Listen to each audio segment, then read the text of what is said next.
Hello તાલીમાર્થી મિત્રો, અંગ્રેજી ભાષાના શબ્દ શીખવાનો આજે 125મો દિવસ છે. તો ચાલો શબ્દ શીખીએ. આજનો પહેલો શબ્દ છે રાઇટ્સ.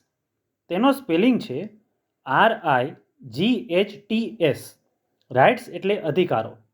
ઉદાહરણ તરીકે, every citizen has equal rights. દરેક નાગરિકને સમાન અધિકારો હોય છે. ત્યાર પછીનો શબ્દ છે લાઇબ્રેરી. તેનો સ્પેલિંગ છે LIBRARY. લાઇબ્રેરી એટલે પુસ્તકાલય.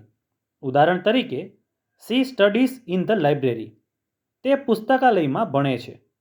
ત્યાર પછીનો શબ્દ છે મેમરી. તેનો સ્પેલિંગ છે MEMORY.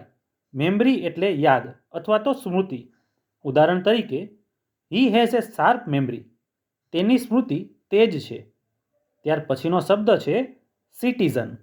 તેનો સ્પેલિંગ છે CITIZEN.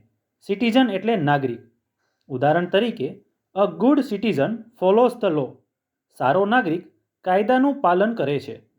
ત્યાર પછીનો શબ્દ છે ઓનેસ્ટી. તેનો સ્પેલિંગ છે HONESTY. ઓનેસ્ટી એટલે ઈમાનદારી. ઉદાહરણ તરીકે, honesty is the best policy. ઈમાનદારી શ્રેષ્ઠ નીતિ છે. તો મિત્રો, આજે શીખેલા 5 શબ્દો આ રીતે હતા. રાઇટ્સ એટલે અધિકારો, લાઇબ્રેરી એટલે પુસ્તકાલય, મેમરી એટલે યાદ, સિટીઝન એટલે નાગરિક અને ઓનેસ્ટી એટલે ઈમાનદારી. તો આવી જ રીતે ITIની તથા જોબની અપડેટ માટે આ ચેનલને સબસ્ક્રાઈબ જરૂર કરજો.